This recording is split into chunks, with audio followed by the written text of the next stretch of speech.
Hello guys, कैसे हैं आप सब लोग। रिवाइंड सीकर की एपिसोड 03 के साथ हाजिर हूँ। अगर अभी तक किसी ने मेरे चैनल को सब्सक्राइब नहीं किया हुआ तो चैनल को सब्सक्राइब कर दे, वीडियो को लाइक और शेयर कर दे, शुक्रिया। तो लास्ट एपिसोड के एंड पे हमने देखा था मिंग जियांग की एक टांग तोड़ देता है और उसकी टांग तोड़ने की वजह से जी फैमिली वाले सारे लोग उसके पीछे लग जाते हैं और वो उसे ढूंढ रहे होते हैं ताकि उसे सजा दी जा सके। जबकि मिंग अपने ही घर में छुपा होता है और वो बिमिंग से कहता है रात के वक्त हम दोनों जंगल की तरफ चले जाएंगे ताकि यहाँ पर हमें कोई पकड़ ना ले। तो एपिसोड की शुरुआत में जी फैमिली का सीन दिखाया जाता है जहाँ पर जी फैमिली के सारे एल्डर्स इकट्ठे होते हैं। जी फैमिली के हेड जिसका नाम वैनशेंग जी है और ये मिंग के ग्रैंडफादर है। वैनशेंग उन सब से कहते हैं तुम लोगों को क्या लगता है कि मिंग कहाँ पर जा सकता है, वो कहाँ पर जाकर छुप सकता है। यहीं पर फैमिली हॉल में मिंग के दोनों अंकल भी होते हैं, यानी कि जियांग और जिंग के डैड भी। जिंग के डैड पर खड़े हो जाते हैं और अपने डैड से कहते हैं फादर वो तो सिर्फ एक कचरा है, हमें उस कचरे के पीछे नहीं जाना चाहिए। अगर उसने जियांग की टांग तोड़ दी है और वो घर से भाग गया है तो ये तो अच्छा हुआ कि वो घर से अपने आप भाग गया है। जिंग भी कहता है ग्रैंडफादर मेरे डैड बिल्कुल ठीक कह रहे हैं, कभी वो एक जीनियस मिंग हुआ करता था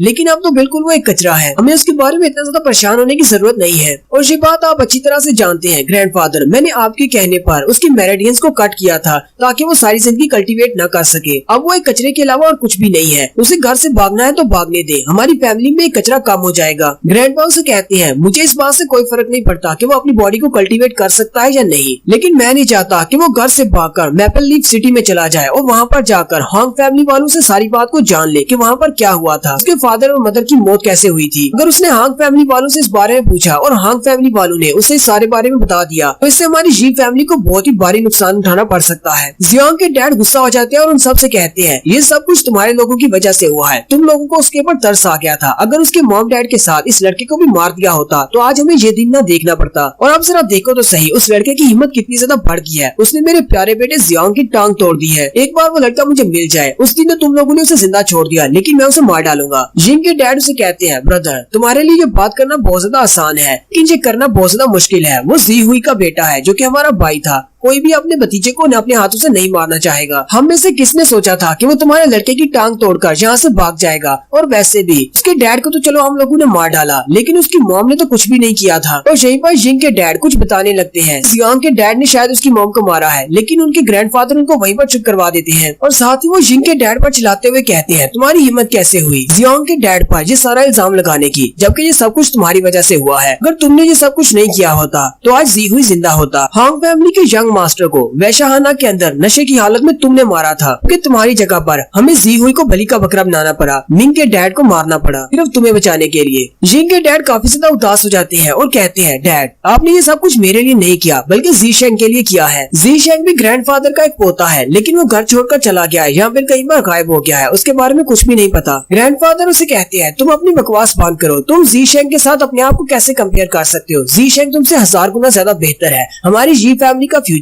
जी शेंग के हाथों में है। जल्दी से अपने कुछ लोगों को गांव के बाहर भेजो, मुझे मिंग हर हाल में चाहिए, चाहे जिंदा या मुर्दा, उसे मेरे पास लेकर आओ। जियांग के डैड कहते हैं फादर क्या आप चाहते हैं कि हम बस उसको ऐसे पकड़ कर ले आए। ग्रैंडफादर उसे कहते हैं वो भी मेरा एक पोता है, मैं नहीं चाहता कि मैं उसके साथ बुरे तरीके से पेश आऊँ। मैं अपने बेटे की टांग का बदला लेना है तो उसकी दोनों टांगे तोड़ देना और फिर उसे यहाँ पर ले आना, फिर वो अपनी बाकी की सारी जिंदगी यहीं पर हमारी इस फैमिली के घर में रहेगा। मैं नहीं चाहता कि मेरे पोते के साथ इस तरह का कुछ हो क्योंकि हमने अपने बेटे को पहले ही मार दिया है। नेक्स्ट सीन उस पुरानी कुटिया का दिखाया जाता है। जब रात काफी ज्यादा हो जाती है मिंग निकलता और कहता है उन लोगों को तो पता भी नहीं होगा कि मैं अभी तक अपने घर में छुपा हुआ हूँ, रात हो गई है, मुझे निकलना चाहिए। मिंग जैसे दीवार के साथ साथ आहिस्ता आहिस्ता चलता हुआ बाहर की तरफ जा रहा होता है क्योंकि वो एक ही फैमिली में रहते हैं। तो वहीं पर उसे जिंग के डैड की आवाज आती है। वो रात के वक्त उन्हें एक ड्रीम आता है जिसकी वजह से वो उठकर बैठ जाते हैं और कह रहे होते हैं जी हुई मेरे भाई प्लीज मुझे माफ कर देना, ये सब कुछ तुम्हारे साथ मेरी वजह से हुआ। उसकी वाइफ उसे कहती है क्या हुआ, क्या तुमने फिर से कोई बुरा सपना देखा है। मिंग अपनी डैड का नाम सुनने के बाद वहीं पर कान लगा लेता है और कहता है ये तो जिंग के डैड और उसकी मॉम है, वो दोनों आपस में बातें कर रहे हैं। उसे मेरे डैड के बारे में कोई बुरे सपने क्यों आ रहे हैं। जिंग की मॉम उसे कहती है तुम्हें परेशान होने की जरूरत नहीं, जी हुई को मरे हुए कई साल गुजर चुके हैं, अब भी तुम्हें उसके बुरे सपने आते हैं, अब तो तुम्हें इस सब को भूल जाना चाहिए। जिंग के डैड कहते हैं मैं भी उसके बारे में याद नहीं करना चाहता, मुझे लगता है कि आज की मीटिंग में हमने उसके बारे में बात की थी, इसी वजह से मुझे उसका बुरा सपना आ रहा है, वो आज भी मुझे सपने में आकर मुझे बहुत ज्यादा हांट करता है। जिंग की मॉम उसे कहती है मैं ये बात अच्छी तरह से समझती हूँ, तुमने जी हुई को नहीं मारा। हालांकि जी हुई ने अपनी मर्जी से तुम्हारा इल्जाम अपने सर पर लिया था और मास्टर हांग को उसने मारा है, लेकिन जी हुई को तुमने नहीं मारा, हमारे फादर ने मारा था, क्योंकि फादर तुमसे बहुत ज्यादा प्यार करते हैं, जी हुई के मुकाबले में तुमसे ज्यादा प्यार करते थे, इसी वजह से उन्होंने जी हुई को मार डाला तुम्हारी जगह पर। और यहीं पर दिखाते हैं कि ग्रैंडफादर मिंग के डैड को मार रहे होते हैं। जिंग के डैड कहते हैं ये सारी गलती जी हुई की अपनी है, जी हुई हमारे सेक्टर को छोड़कर जाना चाहता था, वो हाउटियान सेक्टर को ज्वाइन करना चाहता था ताकि वो एक स्काई कैप्टर बन सके। अगर वो वाकई में ऐसा कर देता तो हमारी जी फैमिली बर्बाद हो जाती और हमारे पास कुछ भी नहीं बचता। हमारे ग्रैंडफादर ने उसको मारकर इस सारी सिचुएशन का फायदा उठाया है। जिंग की माँ मुझसे कहती है तुम्हें इस सब के बारे में ज्यादा सोचने की जरूरत नहीं है, तुम्हें पता है कि वैशाहाना में तुमने बहुत ज्यादा पी रखी थी, इसी वजह से तुम्हें गुस्से में उस लड़के को इतना ज्यादा मार दिया कि वो लड़का मर गया। तुमने मास्टर हांग को जानबूझकर नहीं मारा, ये तो सिर्फ एक एक्सीडेंट था। अगर जी हुई तुम्हारी जगह पर अपनी बलि नहीं देता तो अब तक तो तुम हांग फैमिली के हेड्स के हाथों मारे गए होते।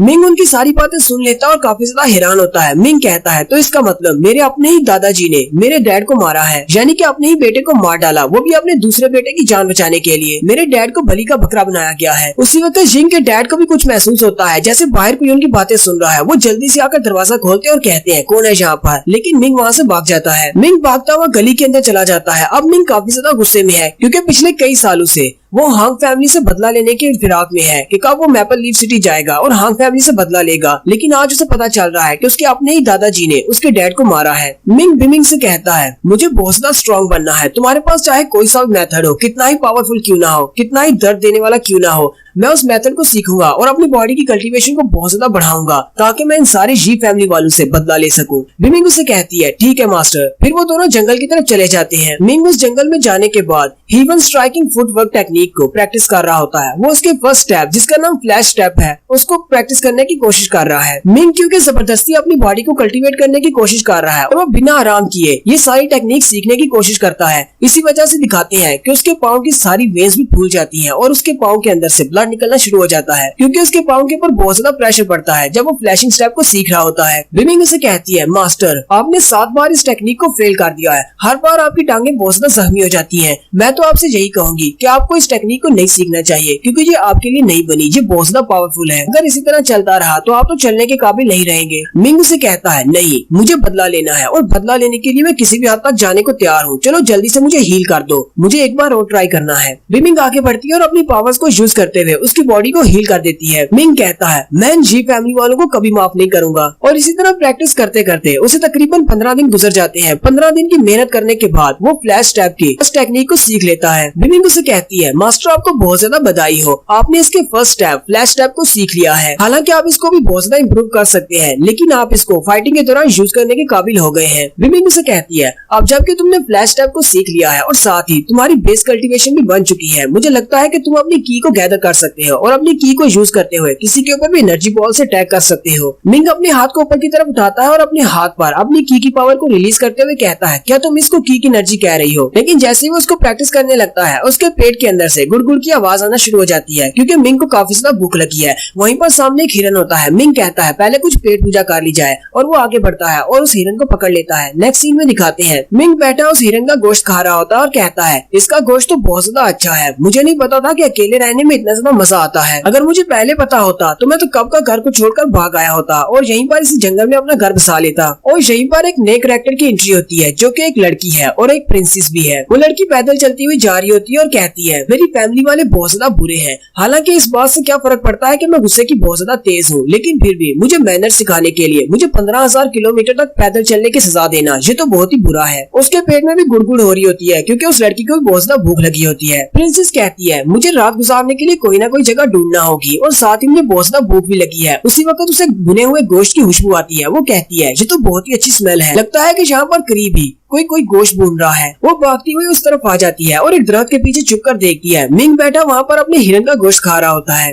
प्रिंसेस बड़ी स्पीड के साथ भागती हुई आती है और उसके हिरन के गोश्त की एक टांग को उखाड़ लेती है और वहीं पर बैठकर खाना शुरू कर देती है। मिंग उसे कहता है ओए तुम कौन हो।